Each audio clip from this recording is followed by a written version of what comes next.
So now that I've got this screen up here, we can kind of see each other. A lot of people have asked me how I'm doing this with what software I'm using and how I'm getting it to work with a screen share and multiple camera windows, things like that.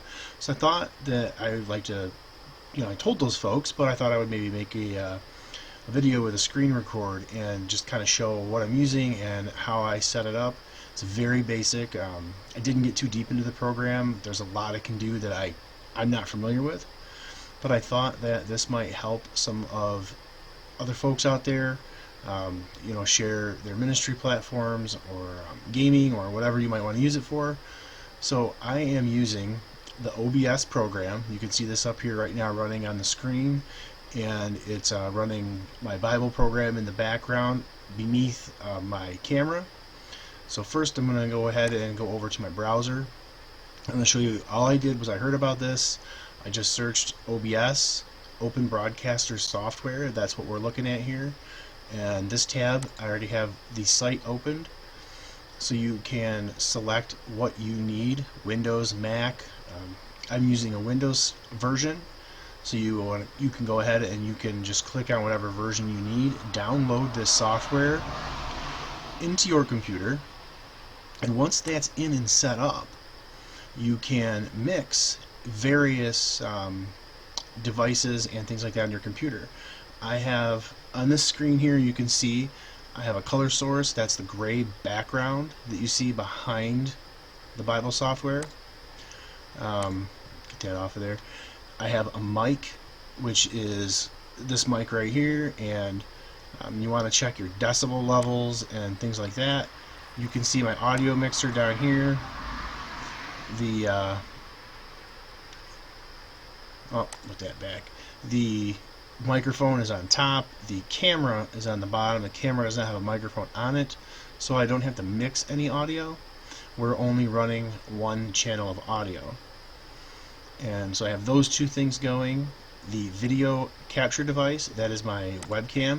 When you double click on that, it's going to bring up this this menu, and you can select I only have a USB camera, so it's only going to give me one option. You can deactivate it, you can do some configurations. There's a few things you can do on here, and a lot of that I haven't played with. It's just your basic default settings that I am running. And what I did was I took my window and cornered it over here and just tipped my camera a little bit so I'm sitting in the side, and it gives me a nice small window. You can also grab and zoom that and play around a little bit there.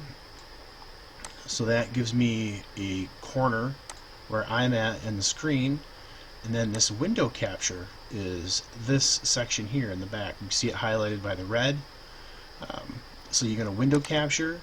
When you bring this up, you'll see a little window, and it will show you what you have. I have a lot of stuff open right now in my computer. Hopefully it doesn't crash, but I had to open up several programs to really kind of show you what I'm doing here. So you can pick what you want to run.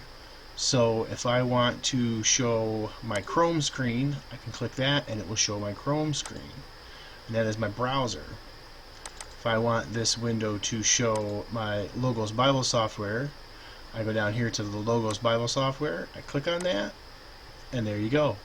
So now when I jump over to the Logos Bible software, whatever I do on this screen is already sharing over here, and I don't have to watch it, and it's keeping my video camera on. You can also add multiple scenes. Like here, I got there's an example of a video game playing in the background, and again, you can make these bigger or smaller, however you want to do, and you can flip back and forth between the two scenes. So you could play a PowerPoint screen in the background or something like that. If you had say like a worship service going, you could run that going, or you could put your camera and your slides here. There's a lot of options. So now to kick this out to your Facebook, you would say, or your YouTube, you only can stream to one platform at a time.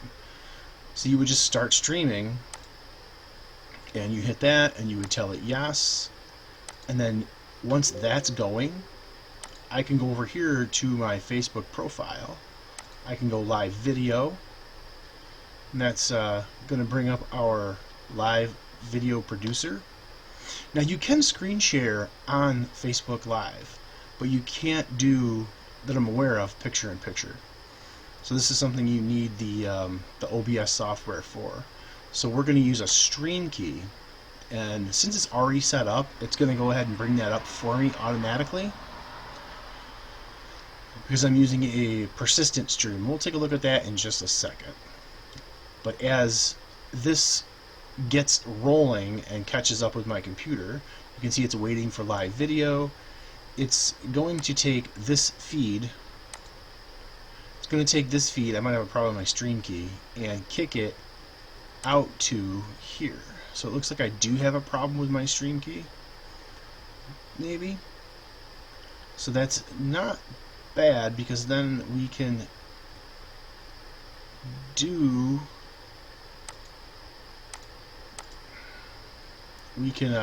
maybe set one up here together. Let me just click on that. Something's not completely right. Oh wait,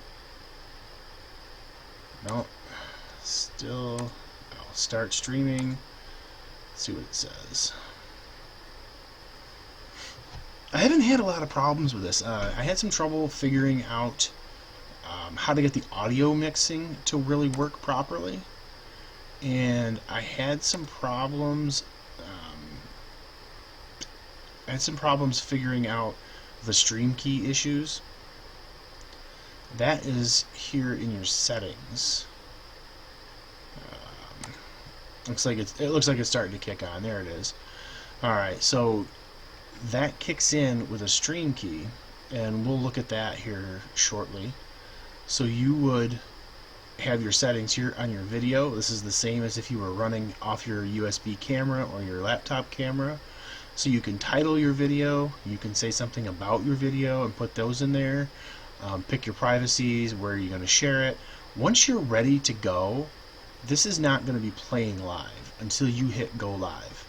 So right now, my program is, it's streaming, it's recording. You can see here it's got a minute on it, but it's not doing anything on my Facebook stream or your YouTube stream until you hit go live.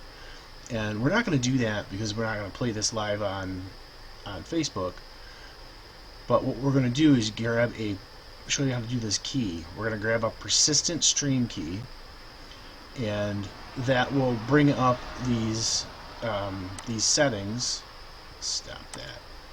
So that will bring up these settings down here. And you want a persistent stream key. That means that you can reuse this stream key all the time. So when I go onto my OBS and hit streaming, I don't have to redo the stream key copy and paste. So you're going to copy and paste your stream key, hit that copy button, it'll put it on your clipboard. When you come over here to your OSB, you're going to go into your settings, and you've got all kinds of stuff you can do here. We're going to hit stream, and you're going to see service, Facebook Live. Here are the services available.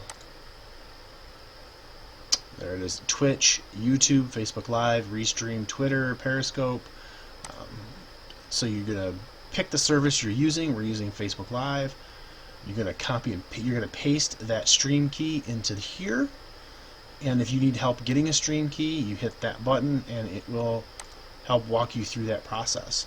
But this is really all you have to do. Once you get that stream key in, you just hit that start streaming button and you bounce out over here to your Facebook, use that stream key, and like I said, I'm running several programs right now to do this, so it's probably slowing my computer down quite a bit. I have an older machine, but and I have an older machine. I'm running this pretty good. I do it every day. I really like the program. It's easy to use once you get past the first couple of hurdles. So I hope that was helpful. If you are trying to figure this out, and Comment down below if you have any questions or feedback that could be helpful. And I hope that this was something that can help you get your content out onto the proper platforms, and may the work you do be blessed. Thank you, and have a great night.